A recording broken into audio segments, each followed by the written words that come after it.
You're watching DIYNate. If you enjoy this video, please consider subscribing. Don't forget to tell me about your project in the comments.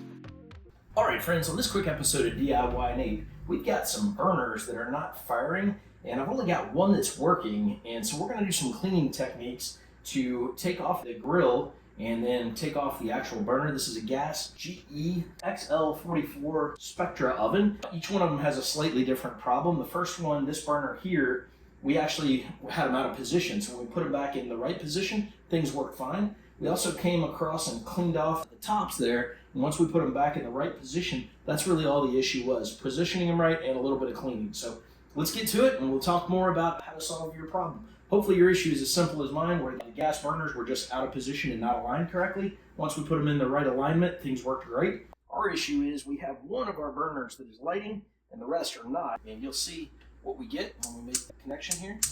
There we go. So that one's burning.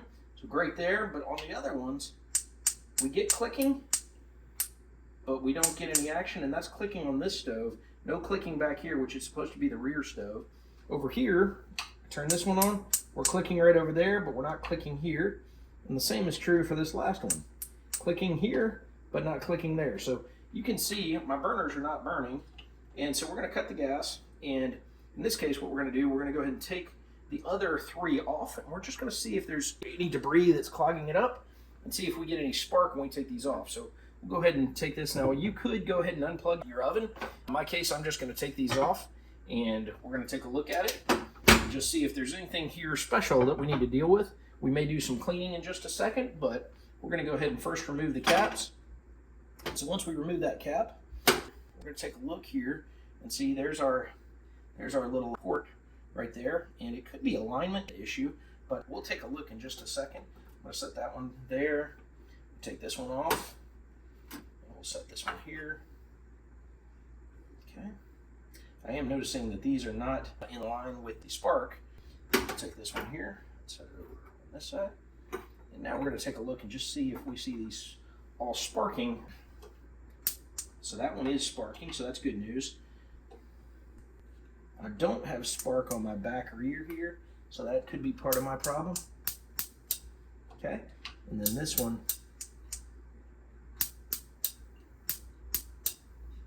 So these two are causing me problems. So as it stands, this one's working. The trick will be whether or not I can get it to light. Now we had this part and piece on there, so I'm going to see if I can get that burner up and running. We're just going to put this piece back. I believe that's part should situate right there. And we'll put this top on it. We'll see if we can get him to spark. There we go. Now I've got two burners, 2 out of the 4 working, so that's good news. So one down, and really all that was happening on this one is this little burner here needs to have this little carve out matching over top of it, and it was actually set the opposite way. So right now we're going to take a wire brush here. We're just going to scrub a little bit on top of these burners. I'm just going to scrape along the surface here. Maybe it'll help, maybe it won't, but sometimes you can get some grime, goo, and other stuff in there. And we may clean it a little more than this in just a second when we unplug it. But I'm just going to scratch that a little bit. See if I can get my burners working. My igniters. I may need to buy some replacement igniters. And if that's the case, that'll be what it is. So over here, again, we're going to try and take a little bit of cleaning product and see if we can clean it a little bit and see if that helps. I've got some easy off oven cleaner as well that we might spray around here, but I really think for the igniter, we want to be a little more careful than that. So we'll give it a shot in just a second. I'm using some steel wool now. Now you can use steel wool, sandpaper, and this is the dry cleaning portion. I'm just trying to make sure that tip is clean and doesn't have debris blocking it so we can get that igniter going. Could be something else. I might have to open the stove up to look at it. If I do that, I will turn the power off so we can get a feel of maybe something's disconnected and that's not why it's not firing. You can use sandpaper to do this as well. That could get you some of the way there. And then a toothpick might get you some cleanliness and kind of try and get in there and see if you got some grease or other junk that's trapped in there. So we're just trying to get in there and give ourselves a little bit of a better chance to start it. Let's try it one more time. Not feeling it. Still not feeling it. Yeah, not getting any action on this guy. So that's could be defective, but again, maybe we'll have some success when we clean it. We're going to test this one now.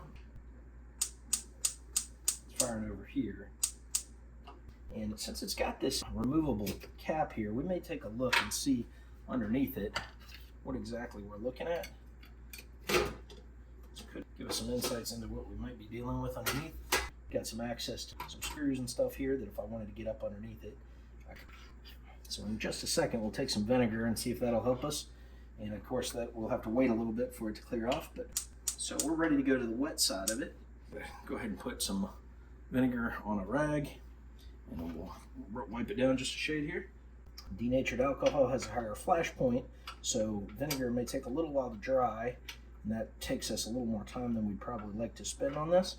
But at the same time, if it turns out it solves the problem, that would be great.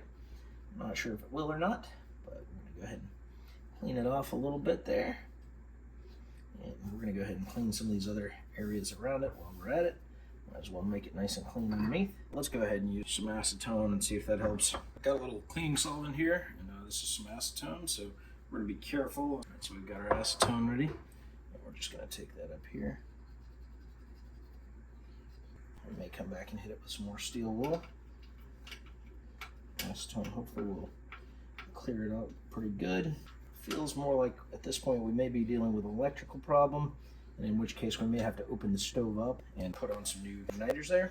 But we're giving it our best shot before we fully give up on them. Okay, normally you wouldn't just jump right in and fire it up since this may be flammable to a big degree. Oh, we do have some spark on the, so the front is operating the back. So let's just try it one more time. There we go, we got some spark there. And I'm seeing this one fire, but he's not firing. So good news, we cleaned one. Use a little bit more acetone to clean him since it seemed like we got some action once we did that. Now it could still be it's wet. That could be part of the problem. So we may try it again and see if we get any better fix here. Sometimes that cleaning can really work wonders. I don't want to saturate it too much, but because of the nature of it not working at all for me, I'm kind of okay getting it a little bit heavier. Let's try the other two just to make sure that one's okay. 2 burners working, 2 still struggling. All right, we're just going to put it back together. We're okay with it for now, and we're hoping maybe, just maybe, it will work and play nice in the future. So for this one, we want to make sure our little cutout is actually on the right section because it was not before. Could have played into the roll, a little bit of it not working. And then we'll do the same over here. We'll put this on this side. And again, same thing. May need some cleaner on it. There we go. And look at that, lo and behold, all the signs are working. We got all 4 burners working. So hey, look at that. No need for repair. Life is good again. There we go. We are ready to roll. So that was pretty awesome. We got them all working and feeling great about that. So we're in good shape on the stove. I hope this video helped get your stove up and running. Thanks for watching DIYNate, and please give it a thumbs up or a comment if this video helped you out. Have a great day.